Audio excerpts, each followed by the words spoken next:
네, IPO 프리보드 시간입니다. 모더나와 화이자가 이제 mRNA를 기반으로 독감 그리고 호흡기 바이러스 관련 백신 개발에 나서면서 업계가 활발하게 움직이는 상황입니다. 양재준 기자와 함께 현황 살펴보겠습니다. 양 기자, 지금 모더나와 화이자 이렇게 활발하게 움직이고 있다고 하는데 국내 기업들 가만히 있을 수 없겠죠. 동향이 좀 어떨까요? 네, 백신 명가를 할 수 있는 GC 녹십자와 SK바이오사이언스 등 국내 제약바이오 업체들이 안방은 내줄 수 없다라는 강한 의지를 보이고 있습니다. 예. GC 녹십자는 물론 SK바이오사이언스도 mRNA 기반 감염병 예방 백신 개발에 나서고 있다고 선언하면서 ST팜과 DDS 약물 전달 시스템 명가인 삼양홀딩스도 발빠르게 대응하고 있습니다. GC 녹십자는 캐나다 바이오텍인 아퀴타스로부터 지질 나노 입자 기술 도입을 확정하고 내년부터 mRNA 방식 독감 백신에 대한 임상 일상에 진입한다는 계획입니다. 지난해 전염병 감염 대비 혁신 연합, 그러니까 세피라고 보통 하는데 국제 기구입니다만 mRNA 백신 개발에 협약을 체결한 SK바이오사이언스는 mRNA 기술을 보유한 바이오텍의 인수 합병을 구상하고 있습니다. 네. SK바이오사이언스는 지난해 물론 코로나 백신도 생산을 했습니다만은 mRNA 플랫폼을 활용한 SVR 신규 후보 물질 확보를 추진 중입니다. ST팜의 미국 신약 개발 자회사인 버나제는 미국 질병통제예방센터 CDC와 mRNA 백신의 기반의 하드랜드 바이러스 백신 공동 연구 개발 협약을 체결했습니다. 삼양홀딩스, 과거 삼양바이오팜이었는데요. MQRX와 공동으로 코로나19 mRNA 백신 개발을 진행하고 있습니다.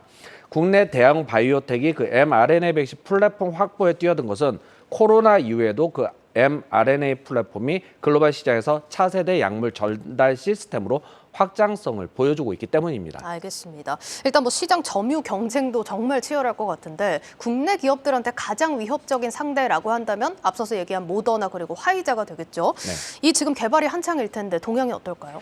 네, 코로나 백신 가장 수혜주라고 할 수 있는 화이자와 모더나는 지금 이 코로나 백신이 아닌 이를 활용해서 mRNA 기반을 통해서 독감 백신을 만들거나 아니면 코로나19 플러스 독감 콤보 백신을 만들거나 아니면은 또 다른 SVR이라고 해서 호흡기 세포 융합 바이러스, 이번에 강남 쪽 산후조리원에서 이 바이러스 나왔던 그 바이러스입니다만 이 백신의 임상 속도를 높이고 있습니다. 참고적으로 호흡기 세포 융합 바이러스 같은 경우는 심하면 치명적이면 폐렴을 유발해서 사망에 이르게 할 수도 있습니다.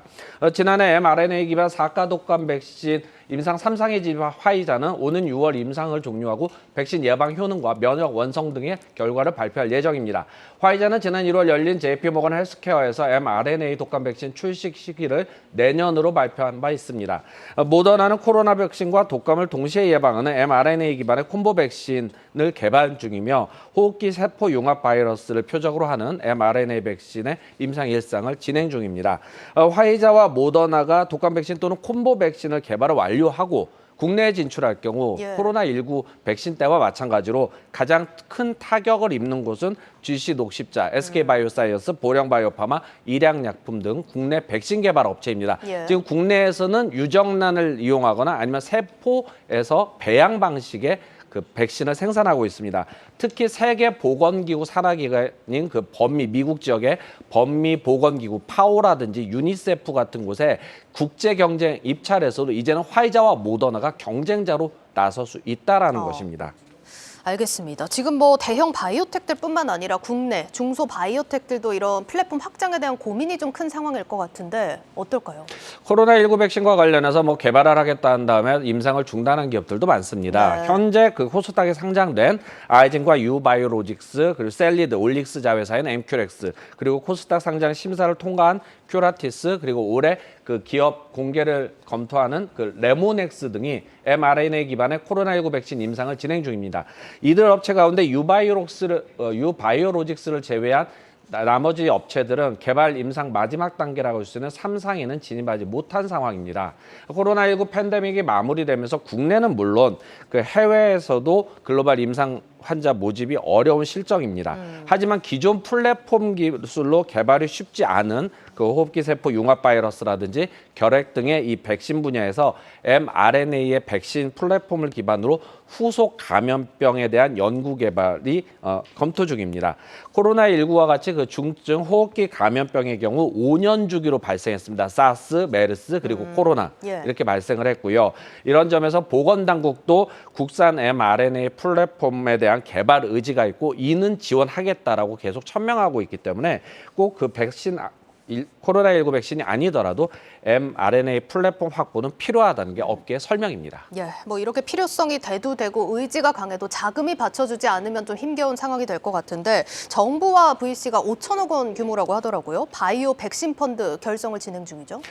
네, 미래에셋 벤처 투자와 유안타 인베스트먼트가 보건복지부 출자 그리고 수출입은행, 연기금, 일반 법인 투자를 통해서 오는 5월에 운용에 들어가는 총 5천억 원 규모의 바이오 백신 펀드 결성이 진행 중입니다. 예. 양사의 그 고위 관계자에 따르면 현재 펀드 결성의 제안 요청서 RFP를 기준으로 전체 금액의 60%는 바이오 신약 후보 물질 임상에 진입한 기업에 투자할 수 있습니다. 임상 일정은 이제 실제적으로 사람에게 투여해서 용량 용법을 정하는 것입니다. 네. 투자 금액 가운데 백신 개발 기업의 총 15%를 반드시 투자를 해야 하며 나머지 40% 금액은 백신 관련 생태계를 비롯해서 콜드체인 같은 운송 시스템 구축, 생산, 연구 개발 등에 투자하게 됩니다. 제약 바이오 업체들은 현재 이와 관련해서 총 임상 기간은 그 임상 기간을 포함해서 약 8년간, 4년간 투자 기간, 4년간 회수 기간으로 지금 구성돼 있고 예. 오늘 복지부는 향후 1조 원까지 이 펀드 규모를 확대하겠다. 라고 이렇게 발표한 바 있습니다. 바이오업계에서는 워낙 바이오 기업들 요즘 뭐 IPO도 잘 어렵고 자금 조달이 어려운 상황이고 그렇죠. 투자 조합 결성과 집행이 진행된다면 중소 바이오텍에서는 임상 진행할 수 있는 자금 부담은 줄어들 수 있다라는 반응입니다. 예, 여기까지 듣겠습니다. IPO 프리보드 양재준 기자였습니다.